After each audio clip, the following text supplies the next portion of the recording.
First நான் தங்கலான வந்து நான் உணரவே இல்லை. ஏன்னா கதை என்னன்னு தெரியல, என்ன பண்ணுறான்னு தெரியல. ஆனால் நான் அவர் வந்து ஒரு அந்த காசியாக நான் வந்து நான் இது பண்ணேன். நல்லா பார்த்துக்கிட்டே இருப்பேன். டக்குன்னு நம்மள இப்படி பார்த்து நம்ம கவனிச்சுட்டு டக்குன்னு பார்த்தா நான் திடுக்குன்னு தூக்கி போடுவோம். ஐயோ அப்படின்ட்டு எல்லாரும் நம்மளே பார்ப்பாங்க. இந்த மாதிரி அரியலூர் மாவட்டம் அங்கேயும் கொண்டு சொன்ன அப்படின்னு அடுத்த நிமிஷம் ஒரு வாயிலேருந்து வந்து வார்த்தை, ஓ நீ சோழ திசையில் வந்துருக்கிறியா. அதுக்கப்புறம் ஒரு 4 நாள் கழிச்சு தெரியுது அதில் ராஜராஜ சோழன் வந்து அவருடைய கேரக்டர் இருக்குன்னு சொல்லிட்டு இப்போ அன்னைக்கு தான் புரிஞ்சுது, ஓ கதை இப்படிலாம் வருது போல. விக்ரம் சார் கூட நடிச்சிருக்கீங்க, எல்லாம் சொல்லுங்க. நிறைய கேள்விப்பட்ட பாரதி தவறுகளே உங்களை பார்த்து பயந்துலாம் செதறிட்டாரா அப்படின்ற மாதிரிலாம் கேள்விப்பட்டோம். சில தகவல் வந்து அப்படியா சண்டை போட்டுட்டு அவர்கிட்ட அவர் ஒன்றே வந்து பார்த்தீங்கன்னா எனக்கு கண்ண முன்னாடி சிசி திட்ட ஆரம்பிச்சாரு. திட்ட ஆரம்பிச்சுன்னா திட்டிகிட்டே என்ன பண்ணால் அது எப்படி செய்யணும் இல்லை. நாங்கள் 7 பேருமே ஒரே இதுதான். விக்ரம் சாரை கூட ஒரு அந்த குடும்பத்தில் ஒரு 7 பேர் நாங்கள் இருக்கோம். 7 ஒரு 4 1 மொத்தம் வந்து பார்த்தீங்கன்னா 12 பேர். இப்போது நாங்கள் வந்து சண்டை காட்சி முக்கியமாக நாங்கள் இருக்கோம். ஒரு ரொம்ப ஆக்ரோஷமான காட்சியில் படம் பார்க்கும்போது ரொம்ப சுவாரஸ்யமாக சொல்லுங்க. இல்லை சுவாரஸ்யன்றதை நாங்கள் பார்த்தோம். ஆனால் என்னன்னா என் வயசுக்குள்ள அதே பெண்கள் வந்து பார்த்தீங்கன்னா அங்கே வந்து அசிஸ்டன்ட் டைரக்டராக இருக்காங்க. அவங்க தான் வந்து பார்த்தீங்கன்னா கண்ணுட்டியே பார்க்குறாங்க வந்து போட்டோ. சத்தியமாக எனக்கு ஃபஸ்ட்டு கிழிச்சு விட்டா பத்தவே இல்லைங்க. திரும்ப 2ஆவது வாட்டி போய் தான் 10 கண்டு பெருசாக கொடுத்துட்டு பார்த்து அதுக்கு ஒரு துணி கிழிச்சு கிட்டுருக்காங்க. நம்ம இதில் கிழிச்சுக்க தம்பி, சிம்பிள் தம்பி அப்படின்ட்டு திரும்ப அதை வச்சுக்கிட்டுறாங்க.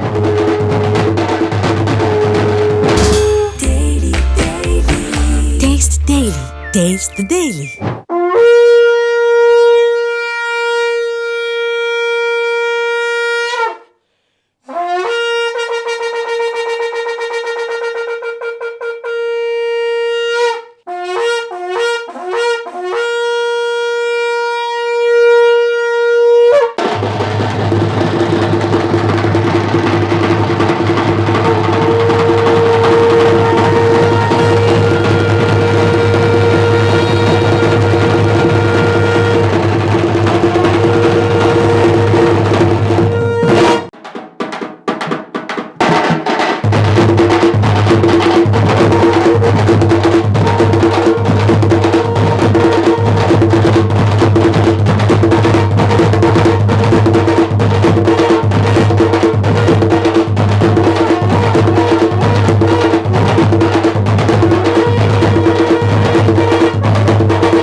வணக்கம், நான் உங்கள் சுகுமாரன். இந்த இன்டர்வியூவில் நம்ம கூட பேசி ஜேகே அண்ணா தான் இணைஞ்சிருக்காங்க. அவர் மட்டும் இல்லாமல் பறையிசை கலைஞர்களும் நம்ம கூட இணைஞ்சிருக்காங்க. இவங்க தங்கலான் படத்தில் நடிக்க மட்டும் இல்லாமல் அந்த அப்படியே வாசிக்கவும் செஞ்சு நடிக்கவும் செஞ்சுருக்காங்க.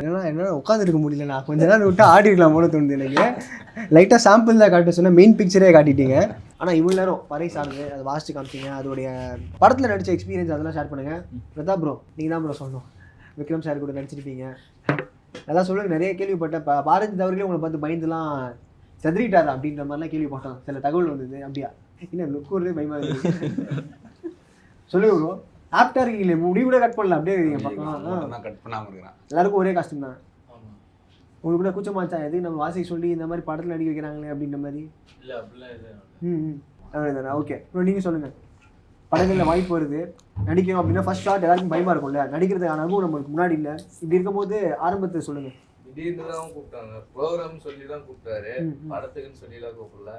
போனதுக்கு அப்புறம் பார்த்தா திடீர்னு அங்கே டெஸ்ட் ஷூட்டு அது இது பண்ணி ஃபர்ஸ்ட் டே ஷூட் எங்கே நடந்துச்சு, என்ன பண்ணாங்க அதை சொல்லுங்க. ஞாபகம் இருக்கா? EVPல தான் டெஸ்ட் ஷூட் ஆரம்பிச்சு. ஓகே. அன்னைக்கு மழை டைம் வேற. அந்த டைமில் தான் திடீர்னு ஒரு நீரை துணி எடுத்துன்னு வந்து ஆளு கொஞ்சம் கொஞ்சம் கிழிச்சு கொடுத்துட்டு கட்டிட்டு வாங்க, காஸ்டியூம் மாற்றிட்டு வாங்கன்னு சொல்லிட்டாங்க. துணி லங்கோட கொடுத்துட்டு போட்டு வர சொன்னாங்க. போட்டு வந்ததுக்கப்புறம் மழை, ரொம்ப குளிர், அதெல்லாம் ரொம்ப பதட்டமாக இருந்துச்சு. ஏன்னா படம்னா பார்த்துருக்குறோம் அவ்வளோதான், நம்ம நடித்த அனுபவமும் கிடையாது, நம்ம பேசி அவ்வளோ பழக்கம் இல்லை. திடீர்னு சொல்லிட்டு இது பண்ணோடனே, அதுவும் பெரிய பெரிய ஆக்டரு பெரிய பெரிய ஆளுங்கெல்லாம் பார்த்தோடனே வாசிக்கு தெரிஞ்சது கூட மறந்துச்சு எங்களுக்கு. அதுக்கப்புறம் அண்ணன் ஜெய்கே அண்ணன் தான் இதெல்லாம் எதுவும் நினச்சிக்காது, நீ ஒரு ஆக்டர் மாதிரி தான். இப்போ நீ ஆக்டர் தான் மாறிலாம் இல்லை, நீ ஆக்டர் தான். நீயும் அவங்கள மாதிரி பெரிய ஆள் தான். நீ அந்த மாதிரி நினச்சிக்கின்னு நீ நினச்சிக்கின்னு பாசி அவங்க பெரிய ஆள் அவங்க முன்னாடி எப்படி பண்ணுறது அப்படிலாம் சொல்லாது. அந்த மாதிரி தைரியம் சொல்லி அண்ணன் தான் நடிக்க விட்டாரு. நடிச்சதுக்கு அப்புறம் தான் தெரியும், போயிட்டு அங்கே பார்த்ததுக்கு அப்புறம் தான் தெரியும் படத்துக்கோசரம் நம்ம வந்திருக்கிறோம் அப்படின்ட்டு. வீட்டுலாம் சொன்ன உடனே ரொம்ப சந்தோஷப்பட்டாங்க, பரவாயில்ல அப்படின்ட்டு. ஏன்னா நாங்கள் வந்து ஒரு டெத்துக்கு தான் வாட்சி பழக்கம், நல்லது கெட்டதுக்கு தான் வாட்சி பழக்கம். திடீர்னு இவ்வளோ பெரிய மேலே வந்ததுன்னு ரொம்ப ஆச்சரியப்பட்டாங்க. எல்லாம் ரொம்ப பெரிய ஆள் ஆகிட்டியா அப்படின்ற மாதிரிலாம் ஒரு பெரிய கெத்து தான். அது படம் பார்க்கலாம், அதில் எப்படி இருக்குதோ இன்னும் அதை பற்றிலாம் தெரியாதுல்ல. நடிச்சிருக்கிறோம், நம்ம எங்கெங்கே இருப்போம் ஏதுன்ட்டு படத்தை பார்த்து தான் தெரிஞ்சுக்கணும். நம்ம இது விக்ரம் சார்லாம் பேசுவாரான்ட்டு பார்த்துருந்தோம். ஃப்ரீயாகிற டைம்லாம் எங்கள் கூட தான் உட்காந்து ஜாலியாக பேசியிருந்தாரு நாங்கள் நடிக்கிற போர்ஷன் டைமில். அதெல்லாம் ரொம்ப சந்தோஷமாக இருந்தது. அவரு அவ்வளோ காஸ்டியூம் தான். சில பேர் அந்த படம் ஷூட் பண்ண முன்னாடி ஒரு கோட்டு கிட்டு போட்டு அப்படிலாம் கிடையாது. ஃப்ரீயாக இருக்கிற டைமில் எல்லாம் போயிட்டு ரெஸ்ட் எடுப்பாங்க.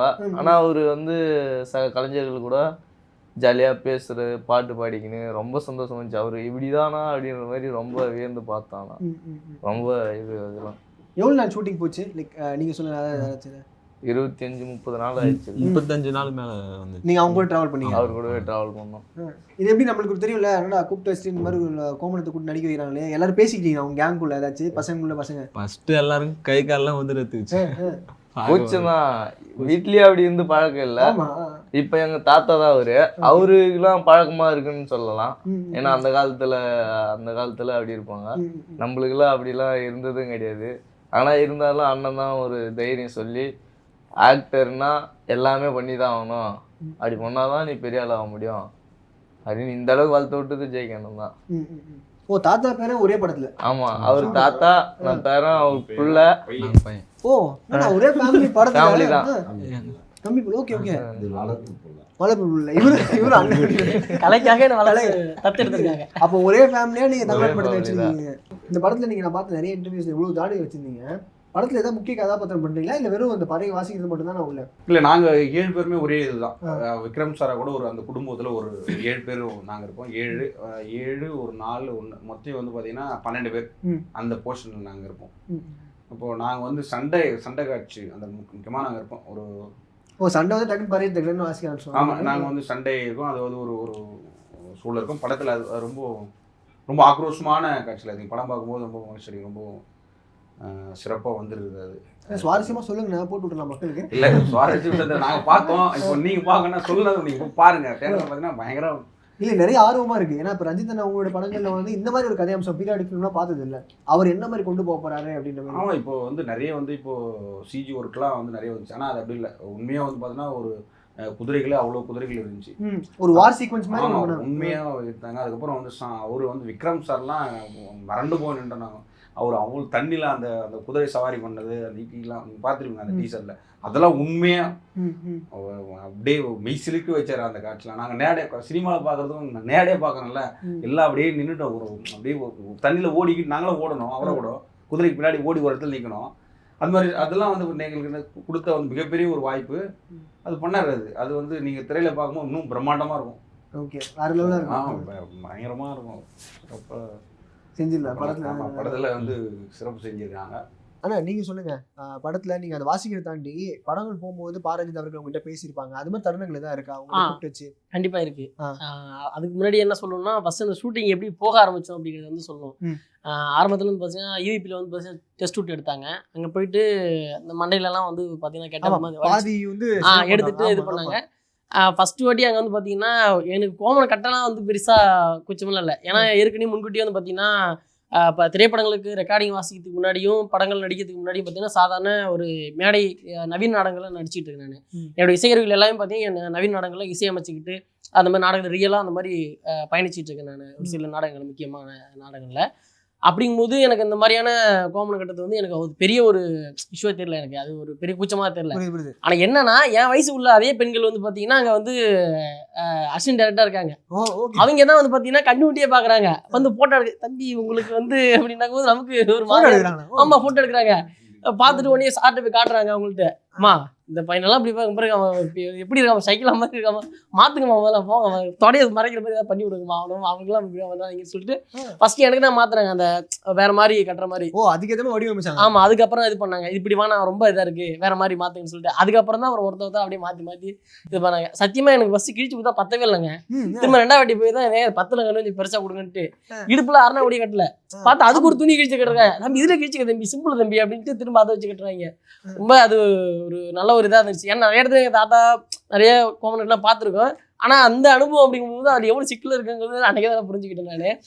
அதுக்கப்புறம் பாத்தீங்கன்னா வீட்டுக்கு போயிட்டு இந்த இதெல்லாம் பார்த்து என்னப்பா படம் நடிக்கிற இப்படி என்ன இது எல்லாருமே கேட்க ஆரம்பிச்சாங்க. தலையில முண்டாசெல்லாம் கட்டிக்கிட்டு எங்க போனாலும் தலைப்போட அந்த மாதிரி வந்துட்டு வந்தேன். அதுக்கப்புறம் பார்த்தீங்கன்னா அழைப்பு வந்துச்சு இந்த மாதிரி ஷூட்டிங் போகிறாங்கன்னு சொல்லிட்டு போயிட்டு பஸ்ஸில் எல்லாம் போயிடுச்சுங்க கடப்பாய்க்கு போயிட்டோம். அங்கே போய் தான் பெரிய ட்விஸ்டே இருக்குது.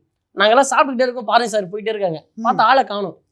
போயிட்டே இருக்கிறாரு பட் இன்னும் போயிட்டு வாக்கிட்டு பேசுகிறாங்க போயிட்டாங்களா இல்லை இன்னும் போயிட்டு இருக்காங்க ஆளே காணும். பார்த்தா அப்புறம் கேமரா பறக்க விட்றாங்க. அதுக்கப்புறம் பார்த்தா ரொம்ப தூரம் குறைஞ்சபட்சம் ஒரு 10 கிலோமீட்டர் குறையிலங்க. வெறும் மணல் தண்ணி புல்லு முள்ளு இந்த மாதிரி தான் போயிட்டு இருக்குது. நடக்கூட்டாங்க. ஆமா சத்தியமா என்னால நடக்க முடியல 2 நாளுக்கு மேல நடக்க முடியல. அதுக்கு அப்படியே இப்படி போய் யானை மாதிரி போயிட்டு இருக்க எல்லாம் சிரிக்கிறாங்க. யோசிச்சிங்களா ஏன்டா மாட்டிக்கிட்டோம் போல இல்ல மாட்டிக்கிட்டோம்ல இது எப்படியாவது பண்ணிடணும். இவ்வளவு மெனக்கிட்டு இவ்வளவு தூரம் போறாங்களே அங்க என்னதான் இருக்கும் நம்மளும் பார்க்கணும்னு சொல்லிட்டு சரியான இடம் பார்த்தா அந்த இடத்துல வந்து பாத்தீங்கன்னா இயற்கையே அங்க வந்து டேம் வந்து உடஞ்சிருச்சு. அது ஒரு ஆறு உடஞ்சி ஒரு 3 கிராமங்களை வந்து காலி பண்ணிடுச்சுன்னு சொல்லியிருந்தாங்க. அதுல வந்து பாத்தீங்கன்னா தண்ணி வந்து ஒரு முட்டிக்கு கீழே தான் போயிட்டு இருக்குது. அதில் வந்து ஷூட்டிங் அந்த ஒரு மலையோடைய கேப்லேயும் தண்ணி வரும்போது அந்த இடத்துல வச்சுருந்தாங்க. அங்கே ஏதோ பழைய வீடுகள்லாம் வந்து இடிஞ்சு போன மாதிரி அந்த இடத்துல நல்லா இருந்துச்சு. அந்த இடத்துல தான் ஃபஸ்ட்டு வந்து தங்கம் தேடுற மாதிரியான ஷூட்டிங். இப்படி உட்காந்துருக்கேன் சார் பக்கத்தில் இருக்கும்போது நமக்கு அது ஏன்னா நான் சின்ன வயசில் வந்து அவருடைய அந்த காசி இப்போ அந்த மாதிரி கண்ணெல்லாம் வச்சுக்கிட்டு நான் ஸ்கூல்லலாம் அந்த மாதிரியான சில விழாக்கள்லாம் நான் பண்ணியிருக்கேன் நான். அப்படிங்கும்போது என்ன இவர் இந்த அந்த படத்தில் நம்ம இந்த இடத்துல நடிச்சுதான் இருக்கோம். அந்த படத்தை இப்போ எடுத்து நம்ம அதில் நடிச்சது எப்படி இருக்கும் அப்படி தான் எனக்கு வந்து தங்கலான எனக்கு ஃபீல் ஆகல. ஃபர்ஸ்ட் நான் தங்கலான வந்து நான் உணரவே இல்லை. ஏன்னா கதை என்னன்னு தெரியல என்ன பண்ணுறான்னு தெரியல. ஆனால் நான் அவர் வந்து ஒரு அந்த காசியாக நான் வந்து இது பண்ணேன் உணர்ந்தேன். இவரு கண்ணு இப்போ இப்படி வச்சிருந்தா அப்படி இருக்கும்னு சொல்லிட்டு நல்லா பார்த்துக்கிட்டே இருப்போம். டக்குன்னு நம்மள இப்படி பார்த்து நம்ம கவனிச்சுட்டு டக்குன்னு பார்த்தா திடுக்குன்னு தூக்கி போனோம் ஐயோ அப்படின்ட்டு எல்லாரும் நம்மளே பார்ப்பாங்க. அந்த மாதிரி அதே மாதிரி என்னோட இசைக்கருவிகள்லாம் வந்து பார்த்தீங்கன்னா அவர்கிட்ட காட்டும் போது அண்ணன் என்னை பற்றி நிறைய அவர்கிட்ட அறிமுகப்படுத்தி வச்சாங்க. அது மாதிரி இவரை நல்லா இவன் தான் அந்த பையனா பண்ண இசைக்கருவி சொல்லிட்டு இது வாங்கிட்டு ஓ இப்படியா அது அப்படின்னு சொல்லிட்டு அவர் என்ன பண்ணாரு ஊதி பார்த்தாங்க வரல. இது எப்படி வேற சவுண்ட் வருமா அப்படின்னு சொல்லிட்டு கேட்டாங்க. அம்மா ஃபர்ஸ்ட் உன் பேர் என்ன சார் வெங்கடேஷ். ஓகே வெங்கடேஷ் அப்படின்ட்டு என்ன பண்ண பேசிட்டு அந்த ஒரு டக்குனு கீழே வந்து ஒரு சின்ன நத்தை எடுத்து இதில் ஓட்டையை போட்டு ஊதி காட்டு நான் உனக்கு பெரிய ஆள் ஒத்துக்கிறேன் அப்படின்ட்டாங்க. நான் ஒன்று இங்கே அதில் வச்சு இந்த இடத்துல வச்சுட்டு விசில் மாதிரி வாசிப்பாங்க அதை வச்சுட்டு பரவாயில்ல அது அப்படியே தெரியுவேன் அப்படின்ட்டு அந்த மாதிரிலாம் கிண்டல் பண்ணுவாங்க. ஆமா வருவாங்க எல்லாருக்குமே ஹாய்ன்னு சொல்லிட்டு எல்லாருக்குமே அந்த ஒரு வைப்பை கொடுத்துட்டு போவார். என்ன வந்து இவ்வளோ தூரம் நடந்து வரும் டயர்டாக இருக்குன்னா இது வந்தானே அப்படியே ஒரு எனர்ஜி வந்துடும். சார் வந்துட்டார் பார்க்கறது அவ்வளோதான் ரெடி அப்படி மாதிரி அந்த டயர்டே தெரியாது. ஆனால் ரூமுக்கு வந்துட்டு அவ்வளோதான் அடிச்சு போட்ட மாதிரி அதை அப்படியே இதாகிடுச்சுருவாங்க. ஆமாம் அந்த மாதிரி நிறைய அந்த இடத்துக்கு வந்து பார்த்தீங்கன்னா எல்லா இன்ஸ்ட்ருமெண்ட் தூக்கிட்டு போகிறோம். தினமும் தூக்கிட்டு போயிட்டு வந்துக்கிட்டு அது ஒரு நல்ல ஒரு அனுபவமாக இருந்துச்சு. அந்த இடத்துக்கு அது ஒரு சரியான ஃபீல். அந்த தண்ணி உலகத்துக்குள்ள போயிட்டு ஆமாம் அதே மாதிரி அந்த குதிரைங்கள்லாம் அந்த குதிரைங்கிட்ட அவர் சார் பேசுறது அவர் பழகுறது. நான் அப்பதான் முத குதிரையை பாக்குறேங்க. நான் போய் மேலே ஏற குந்துரா திட்டுறாக்கா குதிரை பாக்குது எனக்கு இப்படி திரும்பி பாக்குது அப்படிங்குது. சரியான பயம் நமக்குலாம். அதுவும் இல்லாம அந்த கோமணத்தோடய இருக்கு. அந்த முடியெல்லாம் குத்துது கூசுது அந்த மேல அந்த இது போட்டிருப்பாங்க. அதெல்லாம் அது ஒரு அற்புதமான ஒரு சரியான ஒரு அனுபவம். அது நிறைய சொல்லலாம். டக்குன்னு வர மாட்டேங்குது அனுபவங்கள் இருக்கு போல. அவரு இதான் சொல்றாரு படுத்துறாரு. அதே மாதிரி சொல்லுனா அப்பதான் உங்களை போடுவோம் ஏதாச்சும். அதே மாதிரி வாசிக்கும் போது அங்க இருக்க எல்லாருக்குமே அந்த செகண்ட்ல எல்லாருக்குமே நல்ல ஒரு ரிசல்ட் கிடைச்சது. இந்த வாட்ச் உடனே கீழே இறங்கி வரும்போது இந்த பையனை வாச்சான் இவன் நான் வாச்சான் எங்க இன்னொரு வாட்டி வாசி எல்லாம் திரும்ப கேட்கறாங்க. மறுநாள் ஷூட்டிங் போறதுக்கு முன்னாடியே அவங்க sir fight master Vikram sir எல்லாம் வந்துட்டாங்க. வந்து என்னை கூப்பிட்டு வச்சுங்க வா நீ தான் நேற்று வாசிச்ச நல்லா இருந்துடா செம்மையா இருந்துடா இன்னொரு வாட்டி எனக்கு வாட்டி வாசின்னு சொல்லிட்டு சுத்தி ஒரு 4-5 கேமரா நிக்குது. எல்லாம் போட்டோ எடுக்கிறாங்க வீடியோ எடுக்கிறாங்க. பதட்டமா இருக்கு. எல்லாம் எங்க டீம் அப்படியே இருக்கு.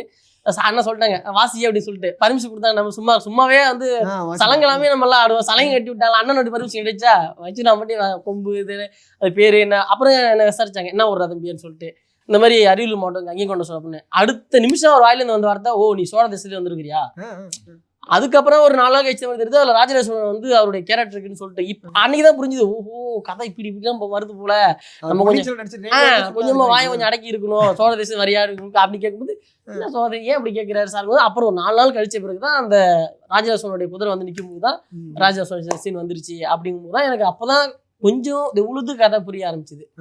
ஆமா, அதே மாதிரி வந்து பாத்தீங்கன்னா அந்த பட வாய்ப்பு கிடைச்சிது அப்படின்னா எனக்குலாம் வந்து சரியான ஒரு ஆர்வம், நல்ல இது. ஏன்னா எங்கள் வீட்டில் யார்ட்டும் சொல்ல, ஐயா சொல்கிற மாதிரி ரெக்கார்டிங் வாசிக்கிற வார்த்தை தான் சொல்லி கொடுத்தேன். ஏன்னா அந்த மாதிரி தான் ரெகுலராக அண்ணனோட வந்து பயணிச்சுட்டு இருக்கோம்.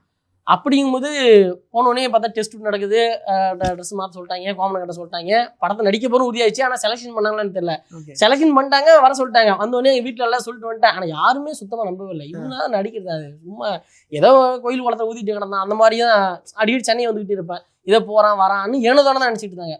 பெருசா நம்பிக்கை இல்லை. ஆமா, அந்த படத்தை நடிச்ச பிறகு அந்த கெட்ட பார்த்து கூட தெரியல, எங்கேயாவது முடி விட்டு வந்திருப்பான், காசு கொடுக்க வந்திருப்பான், பாதியில விட்டு விட்டு அந்த மாதிரிலாம் வந்து நிறைய எங்க அம்மாவே ஒழுங்காவே மொட்டை அடிச்சு வந்து சோறு போட மாட்டேன் அந்த மாதிரிலாம் சொல்லியிருக்காங்க. எங்க அப்பா சுத்தமா என்கிட்ட பேசவே இல்லை, நீ இப்படி முடி விட்டுதான் என் புள்ளியே வானா அப்படின்றாங்க அந்த மாதிரிலாம். அப்புறம் இந்த டீசர் வந்து அந்த முன்னோட்ட காட்சிகள் வந்து இதான் நம்பருக்கு தான் போய் எங்க அப்பா சொல்றாரு, எல்லாத்தையும் கூட்டு சொல்றாரு, என் பையன் வந்திருக்கேன் பாருங்க, அது மட்டும் மாறல அப்படின்ட்டு. அந்த மாதிரி எல்லாருக்கும் ஒரு மகிழ்ச்சியான ஒரு தருணம். இன்னும் நிறைய வந்து எங்கள் அம்மா நான் சில இடத்துல வேலைக்கு போயிருக்கேன், அவங்க ஒரே வார்த்தை என்ன சொன்னாங்கன்னா, படத்துலேருந்து கூட்டா உடனே போயிடு, வேலையை விடு, நான் பார்த்துக்கிறேன், நீ வேலையை போ, உன்னோட திறமை அது வந்துருச்சு, நீ பாரு. ஃபர்ஸ்ட் எல்லாரும் வீட்டில் எல்லாம் புறக்கணிச்சாங்க, இந்த மாதிரி வாசிக்கும் போது வானா அவனால முடியாதுன்னு சொல்லிட்டு. இப்போ நானாக கற்றுக்கிட்டு நிறைய இடங்களில் பயணிக்கும் போது இப்போ வந்து சரியாக பயணிக்கும் போது எல்லாருமே நீ அதே பாருப்பா, நல்ல விஷயம் தான், அதே பாரு, அந்த மாதிரிலாம் இருந்தாங்க. அதேமாதிரி அண்ணனை பற்றி என்ன ஒரு விஷயம் வந்து சொல்லணும்னா, அவர்கிட்ட நான் கற்றுக்கிட்டது இன்னும் கற்றுக்க வேண்டியது. இப்போ அந்த பட வாய்ப்பு கிடைச்சோன்னே எனக்கு ஒரு சந்தோஷம். எல்லாருக்கும் ஃபோன் போட்டு சொல்கிறேன், அந்த ஸ்பாட்லேயே எனக்கு ஃபோன் போட்டு சொல்கிறேன், வீடியோ எடுத்து அனுப்புகிறேன். அந்த இடத்துல நிதானமாக இது இப்படி பண்ணக்கூடாது, இதனால உன்னோட வாய்ப்பு வந்து இதாகிடும். அந்த இடத்துல வந்து பார்த்தீங்கன்னா ஒரு நிதானம் வந்து பார்த்தீங்கன்னா எவ்வளோதான் நம்ம வாய்ப்பு கிடைச்சா நம்ம அந்த நிதானமாக அதை வந்து ஹேண்டில் பண்ணுறேன். அப்படிங்கும்போது அந்த இடத்துல வந்து இது வரலையுமே பார்த்தீங்கன்னா ஒரு எடுத்துப்போம் ஒரு 20 அந்த மாதிரியான சீனு வந்து ஒரு சில ஷார்ட் எடுத்துருப்பாங்க, 1 2 அந்த அந்த அந்த 2 டேக்கில் முடிஞ்சிடும், ஓகேப்பான்னு சொல்லுவாங்க சார். அதுக்கு காரணம் வந்து என்னன்னா, ஒரு டேக் சொல்றாங்கன்னா டக்குன்னு அண்ணன் என்ன பண்ணா எல்லாரும் கூப்பிட்டு வச்சு பேசுவார், ஃபர்ஸ்ட் டிஸ்கஸ் பண்ணுவாங்க, நீ இப்படி வாசி, நீ இப்படி இங்கே பண்ணாத, அப்படி நிற்காத, இப்படி பண்ணு, இந்த இடத்துல நீ உனக்கு தோன்றதை பண்ணு, இந்த இடத்துல உனக்கு தோணாலும் நீ பண்ணக்கூடாது அப்படின்னு சில கரெக்ஷன்ஸ் வந்து அந்த இடத்துல கொடுப்பாங்க. டைரக்டர் சொல்றது இல்லாம அங்க வந்து எங்களுக்கு பர்சனலா ஆமா ஒரு இந்த டீமுக்குள்ள ஒரு விஷயம் வந்து அதை இது பண்ணும். அதனாலதான் எங்களால அந்த விஷயத்த வந்து ஒரு டேக் 2 டேக் உள்ள சில டேக்லாம் அப்படியே சொல்லுவாங்க, இந்த மாதிரி பண்ணுங்கப்பான்னு சொல்லுவாங்க. உடனே எல்லாரும் புரிஞ்சு அண்ணா ஒரு 2 3 வார்த்தை பேசுவார், இப்படி பண்ண அப்படின்னு சொல்லுவாரு, கொஞ்சம் கண்டிப்பு இருக்கும். டக்குன்னு உடனே பார்த்தீங்கன்னா ஃபர்ஸ்ட் இதுலேயே டேக் ஆயிடுச்சு, செம்ம கிளாப்பு. இந்த கொம்பு வாசிக்கும் போதெல்லாம் அந்த செம்ம வைப்பு, திரும்ப அது மாதிரி என்ன சாப்பிட்டுட்டு வந்தோடனே எல்லாரும் இங்கே வர வைக்கிறதுக்கு என்ன பண்ணுவோம், நாங்கள் முன்னாடி போயிட்டு மலை மேலே நின்று வாசிட்டு நான் போட்டு மேலே வாசிட்டாங்க ஆரம்பிச்சிட்டாங்க, நம்மளாம் போயிடலாம் அப்படிமா ஒரு சாப்பாடு மாதிரி ஷூட்டிங் ஆரம்பிச்சிச்சு வாங்க அந்த மாதிரியான. ஆமா கடைசியா நல்லா ஷூட்டிங் முடியும் அன்னைக்கெல்லாம் கூட்டு வச்சு வெளுத்து வாங்கிட்டாங்க, செம்ம டான்ஸ் ஆட்டி. நானும் ஊதி எனக்கும் அப்படியே மயக்க வர ஆரம்பிச்சிச்சு, கண்ணுக்கெல்லாம் சவுந்துருச்சு, செம்ம டான்ஸ், எல்லாருமே செம்ம டான்ஸ், எல்லாரும் கட்டி பிடிச்சி ஆடிக்கிட்டு டான்ஸ் ஆடிக்கிட்டு. ஆமா, அது அருமையான ஒரு இதுங்க. அது மாதிரி ஒரு அப்படிதான் டேக் சொல்லிட்டாங்க, போயிட்டா வரும்போது முட்டில அடிபட்டு ரத்தத்தோட, ஐயோ அது ஆமா அது சொல்ல முடியாத ஒரு விஷயம். அது மலை மேல ஏறும் போதெல்லாம் ஏற முடியாது ப்ரோ, அப்படியே 4 காலில் குரங்கு ஏற மாதிரி அப்படியே அனிமல்ஸ் மாதிரி ஏறி போயிட்டு வந்துட்டு போ, அது செம்மையாது. அதே மாதிரி அந்த மலை மேல வந்து அதை எங்களுடைய இடுப்பேற அவங்களுடைய வீடாவே மாத்திட்டோம், அந்த தழையெல்லாம் ஒடிச்சு கூடு மாதிரி ஆக்கிட்டு அந்த பாறை இடுக்குள்ள போய் உட்காந்துக்கிட்டு ஆமா அங்கேயே காட்டு வாசிக்கிற மாதிரி அங்கேயே தங்கிக்கிட்டு மறக்க முடியாத ஒரு அனுபவம். அந்த வாய்ப்பு கிடைச்சது வந்து பாத்தீங்கன்னா அண்ணனுக்கு தான் வந்து நன்றி சொல்லணும். இல்லைன்னா நீங்க சொல்லும் போது சொன்னீங்க அந்த மாதிரி விக்ரம் சார் வந்து கூப்பிட்டு வாசிக்க வச்சார் அப்படின்றத. ஆமா அப்படின்னா வாசிச்சார் லைட்டா போட்டீங்கன்னா அவங்கள கேட்போம்ல.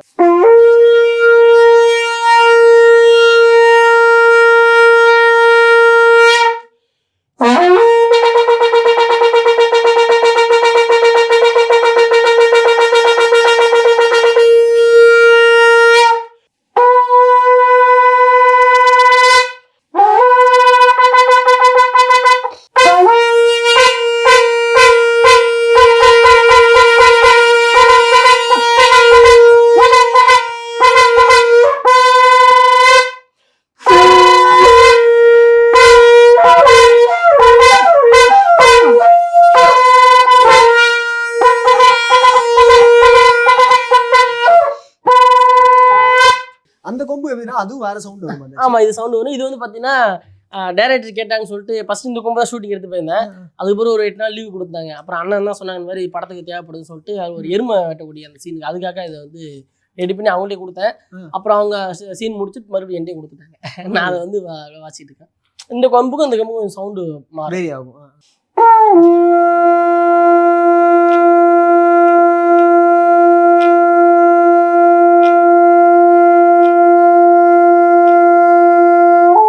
சவுண்ட் வரும் அப்படின்றதுலாம். ஆமா, இது மாதிரி நிறைய கொம்புகள் எடுத்து வந்து பார்த்தீங்கன்னா அது சம்மந்தம் ஒரு ஆராய்ச்சி, ஒரு சின்ன ஒரு ஆராய்ச்சி மாதிரி வந்து பார்த்தீங்கன்னா அதோடைய அளவுகள் மாறும். இப்போ ஃப்ளூட்லாம் பார்த்தீங்கன்னா வந்து அதோடைய ஸ்கேல், அதோடைய அகலம், அதோடைய நீளம், அதோடைய துளைகளுடைய சைஸ் பொறுத்து அதோடைய சுதி மாறும் அப்படின்னு சொல்லுவாங்க.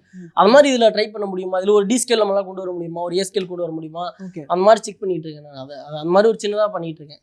அப்பப்போ டவுட்னா ஆமா அது மாதிரி ஒரு 18 இப்போதைக்கு ஒரு 20 கொம்பு வாங்கிட்டேன். கொஞ்சமா அப்போ பணம் வந்து வாங்கி போட்டுருவேன். நான் வாங்கி போட்டு அதை பதப்படுத்தி நிறைய நாற்று அடிக்கும், புழு வச்சிருவோம். அதை வந்து பார்த்தீங்கன்னா உப்பு போட்டு சுடுதண்ணி வச்சு வந்து உள்ள ஃபுல்லாக நுப்பிட்டு பார்த்தீங்கன்னா சாக்குலையோ இல்லை மண்ணிலையோ புதைச்சி வச்சிடும். ஒரு 15 நாளுக்கு அப்புறம் பார்த்தீங்கன்னா நல்லா ப்ராப்பராக கிளியர் ஆகிடும். அதுக்கப்புறம் ஆமாம், அந்த எலும்பு அப்படியே நம்ம எடுத்தோம்னா தனியாகவே வந்துடும் அந்த எலும்பு. அதுக்கப்புறம் வந்து பார்த்தீங்கன்னா அதை சுத்தம் பண்ணி க்ளீன் பண்ணி எவ்வளோதான் அது என்னதான் பண்ணாலும் அந்த வாடை போகுது. அது வாசிக்க வந்து கொம்பு நல்லா காய்ஞ்சாதான் குறைஞ்ச காயத்துக்கு 2 வருஷம் ஆகும்.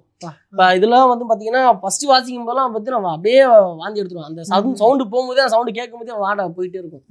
அது மாதிரியான அதெல்லாம் கட்டி உள்ள இழுக்கும் போதெல்லாம் ஆமா நமக்கே டக்கு அடுத்து மூச்சு எடுக்கும் போது வாமிட்டு வந்துடும் எனக்குலாம். அதெல்லாம் பொறுத்து தான் அந்த சகிச்சு கொண்டு தான் அடுத்து பண்ணிட்டு இருக்கு. இப்போ நிறைய கொம்பு எடுத்து பண்ணிட்டு இருக்கேன் நான். நல்லா வந்திருக்கு. இன்னும் அதை சரியா டியூன் பண்ணுறது எப்படி, இப்போ ஒருத்தங்க இந்த ஸ்கேலில் கேளுங்க வேணும் அப்படின்னு கேட்டால் நம்ம அந்த மாதிரி பண்ணி கொடுக்கணும்னு சொல்லிட்டு இந்த கொம்பு செய்யறதுக்கு காரணம் வந்து என்னன்னா கையில் பணம் இல்லாததுனால தான். ஒருத்தட்ட விசாரிக்கும் போது அவர் ஒரு கொம்பு 3500 ரூபாய்க்கு மேலே சொன்னார். வாங்கக்கூடிய அளவுக்கு நம்மகிட்ட பணம் இல்லை. அதனால வந்து போயிட்டா நான் சண்டை போட்டுட்டேன் அவர்கிட்ட. இது என்னங்க ஒரு கண்ணுக்குட்டி வேலையை சொல்றீங்க ஒரு கொம்பை அப்படின்னு சொல்லி திட்டேன். அவர் ஒன்னே வந்து பார்த்தீங்கன்னா எனக்கு கண்ண முன்னா அசீசம் திட்ட ஆரம்பிச்சிட்டாரு. திட்டிட்டே என்ன பண்ணா அது எப்படி செய்யணும், எப்படி பதப்படுத்துங்கிற விஷயம் கேட்டாரு.